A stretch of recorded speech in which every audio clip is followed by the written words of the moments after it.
Good morning बच्चों। आगे अपन solid state chapter को आगे बढ़ाते हैं बेटा, और अब पढ़ेंगे अपन इसमें unit cell and crystal lattice. बहुत इंपॉर्टेंट है। सॉलिड का सबसे स्मॉलेस्ट पार्ट जिसके रिपीटेशन से एक सॉलिड बन जाता है, एक लैटिस बन जाता है, उसको बोलता है यूनिट सेल। यूनिट का मतलब single unit. The smallest part of A solid from which crystal lattice is formed called unit cell. तो यूनिट सेल क्या होता है? Smallest part of the solid from by the repetition of this we obtain a crystal lattice known as unit cell. तो सबसे छोटी cell बेटा, बहुत simple सी बात बता दूं कि एक जो दीवार बनती है उस दीवार में एक ब्रिक, एक ईंट है, उसको अपन एक यूनिट सेल मान सकते हैं। और जो दीवार है बच्चों वो होता है क्रिस्टल लैटिस नेटवर्क होता है। तो क्रिस्टल लैटिस क्या है? A three dimensional complex, a three dimensional network by repetition of unit cell is called form FORM है ना, form by the repetition of unit cell is called crystal lattice. जो unit cell के repetition से जो lattice बनता है वो होता है क्रिस्टल लैटिस। तो मैंने एग्जांपल इसका बताया है कि एक जो दीवार है उसके अंदर जो एक ब्रिक है, एक ईंट है, वो तो आपकी यूनिट सेल हो गई बेटा, और जो वो दीवार बनी वो क्रिस्टल लैटिस हो गया। इसको समझना है तो अपन एक डायग्राम से समझते हैं। एक क्यूब बनाते हैं। एक क्यूबिक यूनिट सेल क्या है उसको दिखाना है तो आप मेरे साथ साथ एक डायग्राम ड्रॉ करेंगे, आपको पता चल जाएगा यूनिट सेल क्या है। तो क्यूब बनाना आपको इस चैप्टर में आना चाहिए बच्चों। ऐसे बना लिया। एक इसके जस्ट पास में आपके स्क्वायर टाइप बना लीजिए। इनके कॉर्नर्स को मिला दीजिए, इसको इससे मिला दिया, इसको इससे मिला दीजिए, इसको इससे और इसको। अब इन सब कॉर्नर्स के मिडिल में एक पॉइंट लगा दिया, इसके मिडिल में लगा दिया, इसके मिडिल में लगा दिया बेटा, इस लाइन के यहाँ से मिडिल में लगा दिया, यहाँ मिडिल में लगा दिया, इसके यहाँ मिडिल में लग जाएगा और इसके यहाँ लग जाएगा। इसी तरह से इसके मिडिल में ये लग गया बच्चों, इसके मिडिल में यहाँ आ रहा है, इसके मिडिल में यहाँ आ रहा है, ठीक है ना। तो और यहाँ आपको पहले तो इसके जस्ट बिल्कुल बीचों बीच को डिवाइड कर लीजिए दो पार्ट में। ये इससे मिलाया, ये इससे मिला दिया, इससे मिला दिया, इससे मिला दिया, ओके। ये बीच में सबको मिला लिए बच्चों। ये उसके बाद में बेटा क्या करना है कि इस नीचे वाले को इस नीचे वाले से मिला दो, बीच वाले को इस बीच वाली लाइन से मिला दो, ऊपर वाले को ऊपर वाली लाइन से मिला दो, इस आगे वाली लाइन को इस आगे वाली से मिला देते हैं, बीच वाली को इससे मिला देते हैं, इसको, और यहाँ से अपन इसको हटा देते हैं, ठीक है बेटा। तो बच्चों ये हो गया। अब ये तो है आपके क्यूबिक, एक क्यूबिक लैटिस है, थ्री डायमेंशनल लैटिस है, 3D lattice, cubic 3D lattice है बेटा, क्यूबिक लैटिस, क्यूब बना हुआ है। और इसके अंदर देखना है, इसका छोटा सा पार्ट मैं इसको गहरा डार्क कर रहा हूँ, वो इसकी यूनिट सेल होगी। ये क्यूबिक यूनिट सेल है, इसको गहरा कर दिया। तो यूनिट सेल को समझना है तो आपको कुछ नहीं है, इसमें उभर के बाहर आएगा, ये इसकी क्या हो गई रे बच्चों, यूनिट सेल। इसको मैं गहरा कर रहा हूं तो ये आपको पता चल गया होगा कि अच्छा ये है यूनिट सेल। तो बच्चों ये क्या हो गई रे बेटा, यूनिट सेल। ये है यूनिट सेल और ये है आपकी लैटिस। तो what is unit cell? Smallest part of the solid. From by the repetition of this we obtain different type of जो है solids. अब आता है बेटा parameters of a unit cell. Unit cell के पैरामीटर ये क्या आता है 3D में अपन डिफरेंट किसी सॉलिड्स को बनाने के लिए कॉन्स्टिट्यूएंट पार्टिकल्स को 3D में मिलाएं। ये सारे क्या है बच्चों, constituent particles of the solid. They are also called lattice point. हर एक पॉइंट को अपन लैटिस पॉइंट कहते हैं क्योंकि इससे क्रिस्टल लैटिस बनता है। ये जो पार्टिकल्स है ना बेटा, इन पार्टिकल्स को अपन कहते हैं कॉन्स्टिट्यूएंट पार्टिकल्स। एटम्स हो सकते हैं, आयंस हो सकते हैं, मॉलिक्यूल्स। इनको 3D में मिलाना है। 3D का मतलब ये एक्स एक्सिस हो गया, ये वाई हो गया और ये जेड हो गया। तो ये आपके 3D में जब इसको रिपीट करते हो, बार बार मिलाते हो, तो क्या बन जाता है रे बच्चों, 3D लैटिस। 3D कैसे, इसमें आप लोग देखो ये यूनिट सेल, जो क्यूबिक यूनिट सेल ले रहा हूं मैं, ये क्यूबिक यूनिट सेल है बेटा, ये 3 डायमेंशनल है। कैसे है देखना, ये क्या हो गया एक्स एक्सिस, ये क्या हो गया बच्चों वाई, और ये क्या हो गया जेड। तो ये हो गया बेटा एक 3D लैटिस। अब इसमें अपन डिस्टेंस लेंगे और इनके पैरामीटर्स को अपन शो कर सकते हैं। इनको बोलते हैं parameters of a unit cell वो पढ़ेंगे। तो ये क्यूब है, इसमें आपको उभरता हुआ दिख गया होगा क्यूब, ये यूनिट सेल है बच्चों।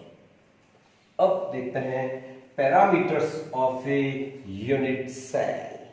हेडिंग क्या लगाना है? पैरामीटर्स, जिससे अपन नाप चौक करके अपन पता लग सकते हैं, ठीक है ना। तो हेडिंग डालेंगे पैरामीटर्स ऑफ यूनिट सेल। इसके बेस्ड ही आगे की पढ़ाई है बच्चों। पैरामीटर्स में देखिए आप क्या है, ये जो लैटिस पॉइंट है, यदि आपने ये ले लिया बेटा इस तरफ से, ये आप ले लीजिए, ये डिस्टेंस जो है आप ले दो a इंटरवल, ठीक ना, ये हो गई आपकी b और ये हो गई आपकी क्या c, ठीक है बेटा। या फिर जो है यूं कर सकते हैं अपन, इसको दे देते हैं a, ये b, तो वो के जैसा आ जाएगा आपकी c, a b और c। तो यहां तो हो गई है इंटरमोलिकुलर डिस्टेंस। तो तीन चीजें तो क्या हुई, a, b, c, इनको बोलते हैं इंटर एक्सियल। ये एक्सिस बना रही है, कौन सा एक्सिस? एक्स एक्सिस, ये वाई एक्सिस, ये Z axis. Inter axial distance और एक्स वाई, ठीक है बेटा। अल्फा, बीटा और गामा, बी और सी के बीच में, ये बी और सी बेटा, इसमें ये अल्फा है, ये आपके हो गया बीटा और ये हो गया गामा। अल्फा, बीटा, गामा क्या बेटा? इनको बोलता है इंटर एक्सियल एंगल। तो बच्चों देयर आर 6 पैरामीटर्स, 6 चीजें अपने एबीसी, एक्सियल डिस्टेंस हो गई, और alpha, beta, gamma, inter axial angle, बेटा इनको इंटर एक्सियल एंगल बोलते हैं। इस बेसिस पर क्रिस्टल लैटिस जो होते हैं या बेसिक जो यूनिट सेल होती है वो 7 type of the unit cell होती है। On the basis of parameters there are 7 type of crystal lattice, ठीक है ना। तो व्हाट इज पैरामीटर? तो अपन कहेंगे A B C alpha beta gamma, these 6 are these are called parameter of a solid। इस बेसिस पे बेसिक यूनिट सेल 7 टाइप की होती है। जैसे एक एग्जांपल लेता हूं फर्स्ट, फिर एक इसकी टेबल याद करनी, वो टेबल बनाएंगे अपन, तो वो टेबल याद करनी पड़ेगी आपको। जैसे फर्स्ट है बेटा when interaction distance a b equals to c, सारी डिस्टेंस बराबर हो और सारे angle alpha equals to beta equals to gamma, सारे एंगल तो 90 के हो और सारी डिस्टेंस बराबर हो बच्चों, तो क्या बनेगा? क्यूबिक यूनिट सेल या क्यूबिक लैटिस बनेगा। 7 टाइप ऑफ लैटिस सिस्टम है तो क्यूबिक लैटिस बनेगा। इसका बेस्ट एग्जांपल क्या है? जो आप नमक खाते हो, सॉल्ट, वो कैसा लैटिस है बेटा? ठीक है ना, क्यूबिक लैटिस। जब सारे बॉन्ड सारे इक्वल, सारे इंटरेक्शन डिस्टेंस इक्वल और सारे बॉन्ड 90 के हो तो उसको क्या बोलते हैं? Cubic unit cell. इसी तरह से इसको अपन ताकि अपन और बना सकते हैं, 7 टाइप के होते हैं बेटा। इसी तरह से यदि a बराबर b बराबर c, डिस्टेंस तो सब बराबर, ठीक है ना, डिस्टेंस देखना a इक्वल है नॉट, c नॉट इक्वल है बेटा, और अल्फा बीटा गामा सारे एंगल क्या है? 90 के हैं, तो उसको अपन उस लैटिस को क्या कहेंगे रे बच्चों? उस लैटिस का नाम क्या हो जाएगा? टेट्रागोनल। क्या कहेंगे? ये किसकी नीड है? ये पैरामीटर्स किसके लिए है? Tetragonal unit cell. इसी तरह से जो ये है सारे इक्वल है और सारे नॉट इक्वल हो जाए, ठीक है ना, ध्यान देना, ए बी सी इक्वल है, अब not equal not equal not equal not, कोई भी एंगल 90 नहीं, तो उसको बोलते हैं ट्राइक्लिनिक। क्या बोलेंगे? Triclinic, triclinic. तो बच्चों इस तरह से आपके पता चल जाएगा कि हाँ ये इस तरह के 7 टाइप्स के हैं। तो इसकी एक अपन अभी टेबल तैयार करते हैं बेटा, बनाते हैं।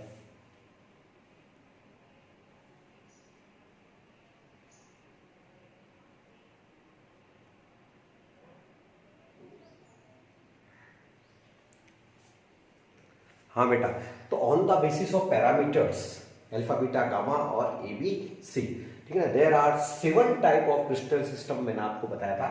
तो क्रिस्टल सिस्टम 7 तरह के, जैसे क्यूबिक में अभी अपन ने देखा था जस्ट कि जब ए बराबर सारी डिस्टेंस बराबर हो और सारे एंगल अल्फा बीटा गामा सारे क्या हो बेटा? 90 हो, तो उसको क्या कहते हैं रे बच्चों? Cubic unit cell. तो 7 टाइप में सबसे पहला कौन सा, सबसे सिंपल, जो अपने कोर्स में मेन डिटेल में यही है, ठीक है ना। इसी तरह से बेटा अब देखना है टेट्रागोनल क्या है, जैसे याद करने का तरीका, इस टेबल को इंपॉर्टेंट है, याद करनी पड़ेगी बेटा। A equals to B equals to C, ये तो तीनों बराबर है, अब जिसमें 2 ही बराबर है बेटा ये होता है टेट्रागोनल। और लेकिन एंगल सारे बराबर है, अल्फा बीटा गामा सारे एंगल क्या है बच्चों 90 के। आगे जाकर के पॉसिबल वेरिएशंस, अब इसमें कितनी वैरायटी की यूनिट सेल मिल सकती है, क्यूबिक सिस्टम में अपन को 3 वेरिएशंस मिल सकते हैं, तो वो बात करेंगे वेरिएशंस की।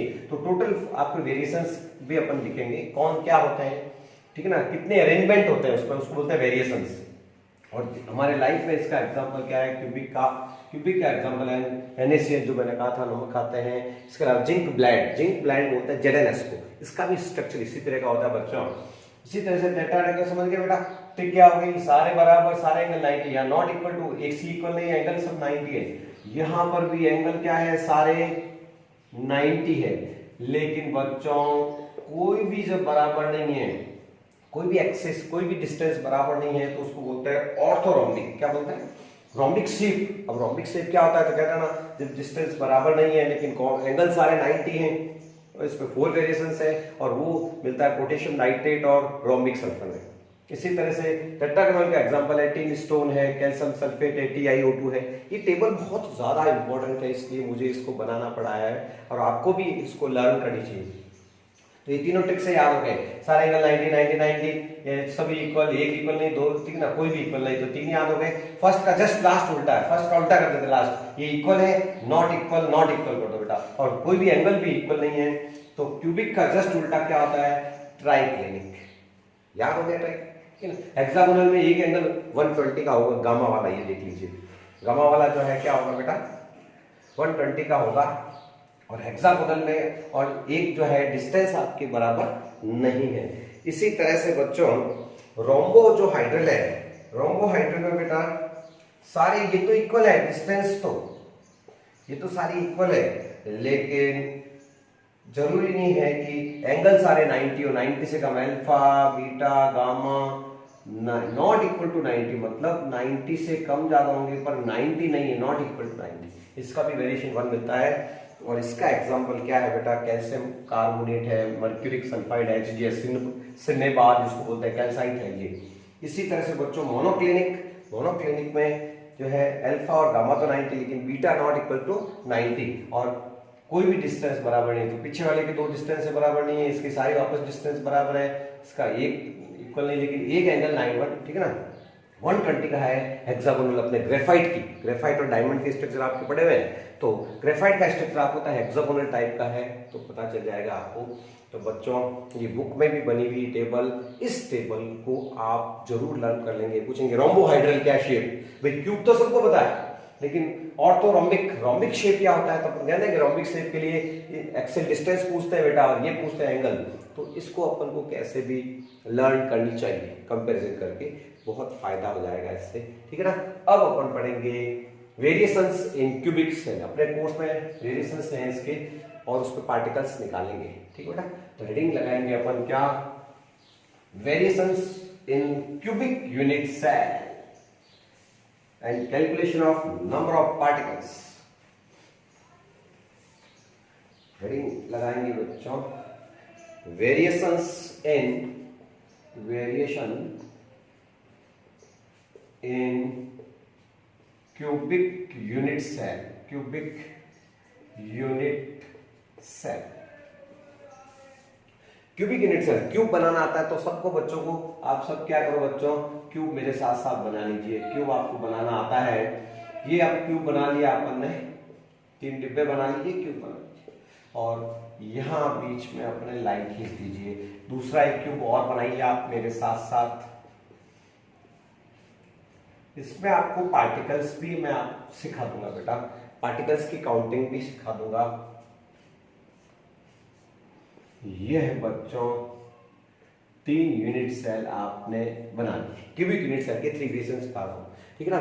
The unit cell, the cubic unit cell in which the particles only present at the corner पे विराजमान है, पार्टिकल सिर्फ कॉर्नर पे लगाने हैं, 8 कॉर्नर होते हैं। जब कॉर्नर पे होते हैं तो उसको बोलता है सिंपल यूनिट सेल, और सिंपल मतलब सबसे पुरानी प्रिमिटिव यूनिट सेल, ठीक है बेटा, तो इसको बोलते हैं सिंपल क्यूबिक यूनिट सेल। तो सिंपल लैटिस बनेगा इससे, ठीक बेटा, ओके। और बच्चों इसको कहते हैं प्रिमिटिव। प्रिमिटिव का क्या मतलब? प्रिमिटिव का मतलब है पुरानी, सबसे पुरानी, पहले, आद्य, सबसे पहले कोई चीज आती है उसको बोलते हैं प्रिमिटिव। हाँ, तो सिंपल में क्या आता है? कॉर्नर्स, ठीक है ना। अब जब कॉम्प्लेक्स कोई चीज बनती है तो सिंपल तो होती है, तो सब में कॉर्नर पे तो पार्टिकल होंगे, कॉर्नर पे तो पार्टिकल है ही है बच्चे। ऐसी यूनिट सेल जिसमें कॉर्नर पे पार्टिकल हो, लेकिन इस पूरी बॉडी के सेंटर में भी हो, बॉडी के इस पूरी बॉडी के यहाँ सेंटर में भी आ जाए तो उसको बोलते हैं BCC, body centred cubic unit cell. तो बच्चों ये कौन सी सेल यूनिट सेल है? BCC। फुल फॉर्म क्या है बेटा? Body centred cubic unit cell, body centred cubic unit cell. और तीसरी होती है बेटा FCC, जो सिंपल तो है ही है। और फेस पर, फेस कितनी होती है? अपने जैसा क्यूब, अपने रूम जो है क्यूब है, तो हर 6 फेसेस होती है इसकी, ठीक है बेटा। तो ध्यान देना, ये कॉर्नर पे तो हो गई। अरे भाई जब सिंपल है, जब छोटा हुआ तभी तो बड़ा हुआ, जब सिंपल तो हो गई फिर कॉम्प्लेक्स बनता है। तो कॉर्नर पे तो ही है, लेकिन फेस के सेंटर पे, ये फेस इसके सेंटर पर, ये फेस इसके सेंटर पर, ये फेस इसके सेंटर पर, ये फेस इसके सेंटर पर, ये आगे वाला फेस इसके सेंटर पर और पीछे वाला इसके सेंटर पर। तो ये हो गया FCC। फुल फॉर्म हो गया face centred cubic unit cell, face centred cubic unit cell. तो there are 3 type of variations in the cubic unit cell. तो प्रिमिटिव होती, इसी तरह से इसमें बॉडी सेंटर्ड होती बेटा ये। इसी तरह से आपने देखा टेट्रागोनल में 4 वेरिएशंस होते हैं, उसमें होती है एक एंड सेंटर्ड यूनिट सेल, तो उसके बारे में भी अपन देखेंगे। तो पहले प्रिमिटिव में क्या होता है? पार्टिकल्स कॉर्नर्स में होते हैं ओनली। और इसमें क्या होता है बेटा? कॉर्नर के अलावा बॉडी के सेंटर में तो BCC, body centred cubic unit cell. Face के सेंटर पर भी पार्टिकल है तो उसको बोलते हैं FCC पार्टिकल्स, ओके। और एक यूनिट सेल और होती है बेटा, उसको बोलते हैं एंड सेंटर्ड यूनिट सेल। वो किसमें नहीं होती? इसमें तो नहीं होती। टेट्रागोनल में हमने पढ़ा था 4 वेरिएशंस होती है। तो एक और होती है ECC, end centred unit cell, end centred unit cell. End centred का क्या मतलब होता है बेटा? कि जब यूनिट सेल में कॉर्नर पे तो पार्टिकल होते ही, कॉर्नर पे तो पार्टिकल हो, कॉर्नर सब कर दीजिए आप, कॉर्नर, ठीक है। और कॉर्नर के अलावा particle present at the 2 opposite centres, कोई अपोजिट सेंटर पे भी, 2 अपोजिट कोई भी है फेस पर, 2 अपोजिट फेसेस पर यदि पार्टिकल होता है तो बोलते हैं उसको एंड सेंटर्ड यूनिट सेल। तो दुनिया में यूनिट सेल ही 4 तरह की होती है। प्रिमिटिव, ये बैठी सिंपल जिसको कहते हैं, बॉडी सेंटर्ड यूनिट सेल, और फेस सेंटर्ड, और एंड सेंटर्ड। तो ये सब दुनिया में जो 7 सिस्टम है उसमें, ठीक है ना, टोटल जो है वेरिएशंस आपके 14 है। तो there are total 14 Bravais lattice. Bravais क्या है? एक साइंटिस्ट था, ब्रेवियस लैटिस कितने होते हैं? तो अपन कहेंगे टोटल लैटिस सिस्टम जो होते हैं वो 14 टाइप के होते हैं अकॉर्डिंग टू ब्रेवियस। अब बेटा इनमें नंबर ऑफ पार्टिकल्स कैलकुलेट करेंगे कि how many particles present in unit cell. तो इसके लिए अपन आगे समझते हैं। हाँ बेटा, तो अब अपन क्या करते हैं? Calculation of number of atoms, number of particles क्या तो इन ए यूनिट सेल, इसमें करते हैं। तो अभी अपने पढ़ा है कि प्रिमिटिव सेल क्या होती है बेटा? जिसपे कॉर्नर्स पर पार्टिकल होते हैं, केवल कॉर्नर्स पर। अब कॉर्नर पे होगा तो कोई भी पार्टिकल जो होता है कॉर्नर पर, वो दूसरे लैटिस में 8 पार्टिकल से शेयर करता है, शेयरिंग करता है। कैसे? तो एक जो पार्टिकल है जो कॉर्नर वाला, ये वाला, इसके 8 पार्ट हो जाते हैं, 8 टुकड़े हो जाते हैं। कैसे बेटा? ऐसे, ये 1 2 3 4, ये 8, ये एक हिस्सा अपने में आता है, केवल ये हिस्सा 1/8 पार्ट। तो पूरे पार्टिकल का केवल 1/8 पार्ट, व्हेन, या लिखना है व्हेन पार्टिकल एट कॉर्नर, जब कॉर्नर पर होता है तो देन द 1/8 पार्ट इज, ठीक है ना, part of unit cell, part of unit cell, तो क्योंकि वो 8 जोड़ों के बीच में शेयर कर लेता है तो उसका केवल एक हिस्सा, ये वाला हिस्सा केवल, या एक हिस्सा इसके पास आता है, बाकी हिस्से बाहर रहता है, ठीक है ना। इसी तरह से कोई भी जो है पार्टिकल फेस पर हो, फेस पर क्या पोजीशन होती है, ये फेस पर, जैसे यहाँ पर फेस, तो आधा ही बाहर रहेगा, आधा अंदर। जैसे कोई खिड़की है दीवार पर, ठीक है ना, खिड़की लगी तो खिड़की इस कमरे की भी होगी, और 2 कमरों के बीच में एक गेट है, तो इस कमरे का भी होगा, इसका भी होगा, तो आधे में डिवाइड हो जाता है। तो जब फेस सेंटर्ड हो पार्टिकल, ये तो कहा है बेटा एट कॉर्नर, ये तो किसके लिए डायग्राम याद कर लोगे, कॉर्नर में ये पोजीशन होती है कि वो 8 जगह से शेयर करता है बच्चों।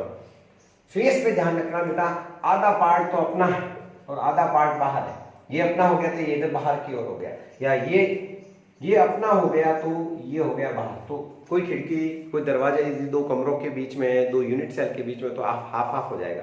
तो व्हेन पार्टिकल एट फेस होता है तो आधा हिस्सा ही अपना होता है, हाफ ही उस पार्टिकल का, उस यूनिट सेल का होगा। और जब कोई बॉडी के बीच में होता है, किसी के बीच में होता है, तो वो शेयर नहीं कर सकता। जैसे कोई कमरे के बीच में कोई चीज पड़ी है तो दीवारों से टच कैसे करेगी या दूसरे कमरे से शेयर कैसे करेगा, तो बॉडी वाला कंप्लीट अपना होता है। तो बॉडी वाला जो पार्टिकल होता है वो क्या होता है, उस यूनिट सेल का ही एटम होता है पूरा, तो वो पूरा 1 पार्ट होता है। इवन डार्क कर दिया, जो डार्क किया हुआ है वही पार्ट उसमें होता है। तो क्या करोगे बच्चों, कॉर्नर वाले पार्टिकल को 1/8 से मल्टीप्लाई करेंगे, because the 1/8 part of the part of unit cell. Face में आधा पार्ट अपना, आधा अगले का होता है, तो हाफ से मल्टीप्लाई होगा जब पार्टिकल फेस पर होगा, और जब पार्टिकल बॉडी के अंदर होगा तो वो पूरा उसका ही होगा। तो ये 3 चीजें याद में, तो पार्टिकल्स निकालना मैं आसानी से आपको बताता हूं। तो अपन क्या समझेंगे, calculation of number of particles अपन आराम से कर सकते हैं बच्चों। तो कैलकुलेशन करते हैं पार्टिकल्स की, तो उसके लिए क्या करना है, आइए देख लेते हैं पार्टिकल्स की कैलकुलेशन। तो सबसे पहले बेटा ये क्या है, सिंपल यूनिट सेल जिसमें पार्टिकल कॉर्नर्स पे हो, ठीक है ना। बॉडी सेंटर्ड किसको बोलता है, the unit cell in which the particle present at corner as well as body centre of the body, body के सेंटर में हो। अब इनमें अपन कैलकुलेशन करेंगे, यहाँ लाइनें खींच लीजिए, यहाँ है, ठीक है ना। तो अपन लिखेंगे नंबर ऑफ पार्टिकल्स, कैलकुलेशन है, क्या क्या है, कैलकुलेशन करना सीख जाओ तो नया भी दे सकता है, कैलकुलेशन करनी आनी चाहिए। हाँ, तो अपन लिखेंगे टोटल पार्टिकल्स में हो जाएगा, टोटल पार्टिकल्स क्या हो जाएंगे, तो अपन कहेंगे 8 पार्टिकल्स एट कॉर्नर, कहाँ है, एट कॉर्नर, कहाँ गिन लो, 1 2 3 4 5 6 7 8 इंटू 1/8। क्यों मल्टीप्लाई किया 1/8 से, क्योंकि मैंने कहा था 1/8 पार्ट ऑफ द पार्ट, ठीक बेटा, 1/8 से मल्टीप्लाई करना है, क्योंकि उसके वो 8 जनों से शेयर करता है, 8 में बढ़ जाता है कोई, ठीक है ना। तो केवल उसका 1/8 से मल्टीप्लाई करके 8 से 8 कर जाएगा, तो ये हो जाएगा 1 पार्टिकल। तो आपसे पूछा जाएगा कि सिंपल क्यूबिक यूनिट सेल में पार्टिकल कितने होते हैं, तो कहना 1 पार्टिकल। पार्टिकल को अपन आगे दिखाएंगे, Z, number of particle, what is the Z, Z से दिखाया जाएगा, आगे काम आएगा नंबर ऑफ पार्टिकल्स, जेड, ये इसकी जेड की वैल्यू बनोगी। इसमें निकालते हैं बेटा number of atoms, number of atoms का दो, पार्टिकल्स का दो इन बीसीसी। तो बोलो क्या करोगे रे बच्चों, सबसे पहले पार्टिकल गिनते हैं, कहाँ पे, कॉर्नर पे 8 बैठा है, 1 2 3 4 5 6 7 8, लिखेंगे 8 एट कॉर्नर। कॉर्नर वाले को कितने से मल्टीप्लाई करना है, 1/8 प्लस, और भी कहीं पे है तो जुड़ेंगे बेटा, प्लस, ठीक बेटा। हाँ, कहाँ है, एक बॉडी के सेंटर में बैठा है, और बॉडी वाला पूरा अपना ही होता है, दूसरों का शेयर कर ही नहीं सकता, ठीक है ना। तो अपन लिखेंगे, यहाँ लिख देंगे प्लस 1 एट बॉडी सेंटर, ठीक है ना। और बॉडी वाले को मल्टीप्लाई 1 से करेंगे, ठीक बेटा। तो 1 इसको, ये टोटल क्या हो गया, 8 से तो 8 गिर गया, तो 1 + 1 का मतलब क्या हो गया, 2 पार्टिकल्स, ठीक बेटा। और एफसीसी में निकालते हैं number of atoms in FCC, इसका निकालना, तो क्या करूंगे बेटा, तो अपन लिखेंगे 8 एट कॉर्नर 1/8 प्लस 6 फेस पर है, कहाँ है, 6 फेस पर। जब किसको बोलते हैं, कॉर्नर पे हो एक, तो एफसीसी किसको बोलते हैं, अभी बनाया था अपन ने, आपके बना हुआ डायग्राम, कॉर्नर पे हो। इसके अलावा फेस के सेंटर, कितने फेस है बेटा, 6, ये रहा फेस सेंटर, 1 2 3 4, इस आगे वाले की फेस ये होगी बेटा और इस पीछे वाले का फेस ये होगा 6, तो 6 हो गए। तो 6 हो गए आपके फेस सेंटर्ड। फेस वाला कितना होता है, फेस पे कोई भी होगा वो आधा ही अपना होता है, तो 1/2। तो इसको आप कर लो, काट दो, 8 से 8 चलेगा, 2 1 जा 2, 3 2 जा 6, तो 1 + 3 मतलब 4 पार्टिकल्स। तो एफसीसी में नंबर ऑफ एटम्स कितने होते हैं बेटा, 4 होते हैं, ठीक है ना। बीसीसी में पार्टिकल्स कितने होते हैं, 2 होते हैं। तो आपसे पूछेंगे Z की वैल्यू, Z इसमें 2 होती है और इसमें Z की वैल्यू क्या होती है बच्चों, 4। तो नंबर ऑफ पार्टिकल्स आप निकाल सकते हैं, किसी भी यूनिट सेल में पार्टिकल्स निकालना हो तो आराम से निकाल सकते हैं। जैसे एंड सेंटर में मैं निकालता हूँ, या बोर्ड में क्या करेंगे, डायग्राम दे देंगे और आपसे पूछेंगे calculate the total number of atoms, total atoms निकालिए, तो अपन निकाल सकते हैं। कोई भी डायग्राम देके भी पूछे तो अपन निकाल सकते हैं। जैसे क्वेश्चन लिखता हूं बेटा, और वो ये है, कैलकुलेट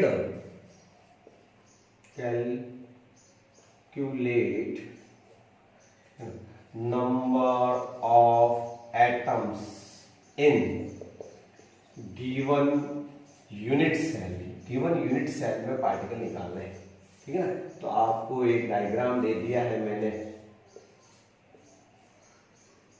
और इसमें आपको टोटल पार्टिकल्स पूछे हैं मैंने, तो मैंने पार्टिकल्स कहाँ कहाँ लगाए हैं वो आप गिन लेना।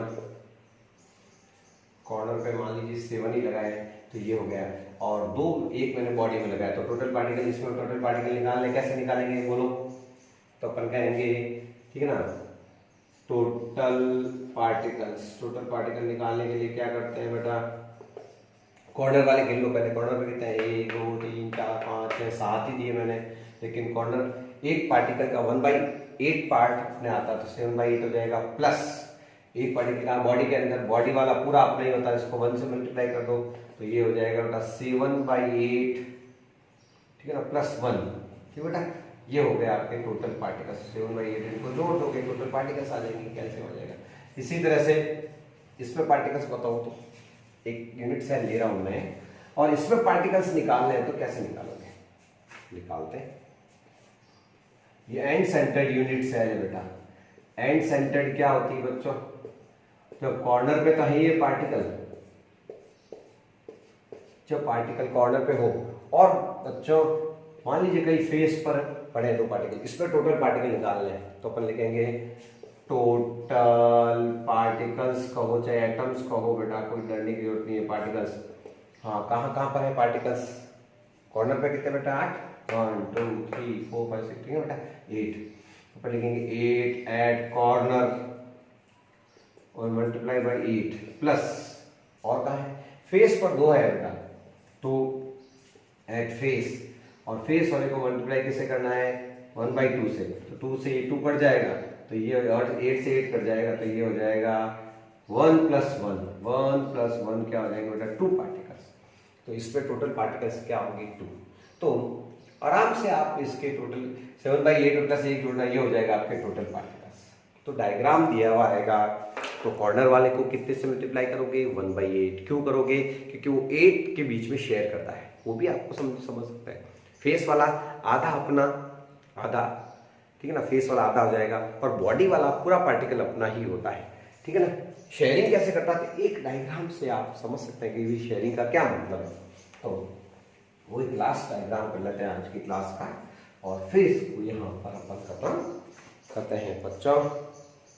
देखते हैं कैसे शेयरिंग वाली डायग्राम, तो मैंने आपको क्यूब बनाना सिखाया था इसी वीडियो में, कैसे बनाना है। एक स्क्वायर बनाइए, इसके ऊपर एक स्क्वायर बनाइए, मेरे साथ साथ बना लिया, फिर इस कॉर्नर्स को आप मिला दीजिए बच्चों, मिला लिया आपने। बीच में एक लाइन दी, सबके बीचों बीच एक लाइन दी, जिसको हाफ में डिवाइड कर लीजिए, कर दिया हाफ डिवाइड। अब उसके बाद में इसकी मिडिल में एक पॉइंट लगाएंगे, इसके सामने इसे तिरछी रेखा खींच दीजिए, ये स्लैट लाइन, ये स्लाइड लाइन, ये तिरछी रेखा खींच दी। अब नीचे वाले को नीचे वाले से मिलाओ, बीच वाले को बीच वाले से मिलाओ, ऊपर वाले को ऊपर वाले से मिलाओ, इसी तरह से आगे वाले को आगे वाले मिलाओ, बीच वाले को बीच वाले से मिलाओ, इससे इसको मिलाओ, कोई दिक्कत नहीं है। और प्यारे बच्चों, यहाँ एक बॉडी के बिल्कुल एक पार्टिकल रखो, पार्टिकल, ठीक है ना। ये देखो आप, एक पार्टिकल जो है दूसरे 8 यूनिट सेल में डिवाइड हो जाएगा। कैसे, ये देखिए आप, ये यहाँ से ठीक है बेटा। हाँ, और ये आपके शेड में 8 जगह शेयर हो गया। कहाँ है ये देखिए, 1 2 1 2 3 4 5 6 7 8। तो ये पार्ट इसमें जब कॉर्नर पर रहता है तो इसका एट कॉर्नर जब कोई पार्टिकल होगा तो इसका केवल कौन सा पार्ट आता है बेटा, 1/8 part of the part of unit cell. ठीक बेटा, इस तरह से फेस वाला जब होता है, फेस में तो इस तरह से डिवाइड हो जाता है। ये FCC वाला पार्टिकल है, ये उसको हाफ से मल्टीप्लाई करना है, ध्यान रखना। तो इसलिए ये शेयरिंग आपको पता ही थी। जो नेक्स्ट क्लास में अपन लेंगे क्लोज पैकिंग।